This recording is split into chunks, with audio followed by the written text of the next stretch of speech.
বিজিবির বাধায় জয়পুরহাটের পাঁচবিবির পূর্ব উৎসনা ঘোনাপাড়া সীমান্তে কাঁটাতারের বেড়া নির্মাণ করতে পারেনি ভারতীয় সীমান্ত রক্ষা বাহিনী বিএসএফ।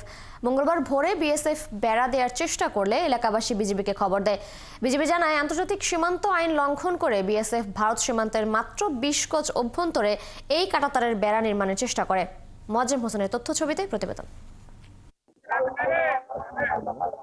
মঙ্গলবার ভোরে ধরঞ্জি ইউনিয়নের ঘোনাপাড়া সীমান্তের 281 মেইন পিলারের 33, 34 ও 35 সাব পিলার পর্যন্ত আনুমানিক 20 গজ ভারতের অভ্যন্তরে কাঁটাতারের বেড়া নির্মাণের জন্য কাজ শুরু করে বিএসএফ সদস্যরা। কিন্তু এলাকাবাসী কাঁটাতারের বিষয়টি জানতে পেরে বিজিবির হাটখোলা বিওপি ক্যাম্পের সদস্যদের জানান। পাবলিকরা বিডিআরের কাছে সংবাদ দিলাম, বিডিআররা চলে আসলো, আসে এরকম বাধা দিল, পাবলিক মিলে বাধা দিল, পেবে নিয়ে আবার তার কাটাতে আর ঘিরল না। সকাল থেকে শুনতেছি ঘিরতেছে, তারপর আমাদের বিজিবির লোকেরা বাধা দিচ্ছে, নিয়ে এসে ফেলাইছে ওখানে।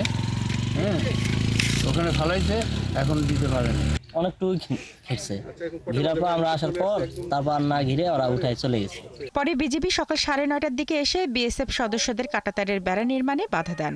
এই 5 কিলোর মধ্যে তারা এই শূন্য রেখা দিতে চায়, তখন আমাদের বিজেপি বাধা দেয়। আবার রাতের অন্ধকারে একটু সামান্য রাখে। এদিকে বিজিবি জানায়, কাঁটাতারের বেড়া নির্মাণ করায় বিকেলে পতাকা বৈঠকের পর সিদ্ধান্ত হয় বুধবার কাঁটাতারের এই বেড়া সরিয়ে নেওয়া হবে। ওনারা বলছে যে এটা হয়ে গেছে, এটা আমরা আর করবো না। হ্যাঁ, যেটা করছেন এটা উঠাতে হবে, সোজা কথা, এটা থাকবে না। তখন বলছে এটা আমরা তো এখন ঊর্ধ্বতন কর্মকর্তা ছাড়া এটা বলতে পারবো না, তবে আগামীকাল আমরা বলবো এটা উঠে ফেলাবো। আন্তর্জাতিক সীমান্ত আইন লঙ্ঘন করে সীমান্তের শূন্য রেখা থেকে 20 গজের মধ্যে কাঁটাতারের বেড়া নির্মাণের চেষ্টা করায় সীমান্তে দেখা দিয়েছে উত্তেজনা। শারমিন স্বপ্না, 71।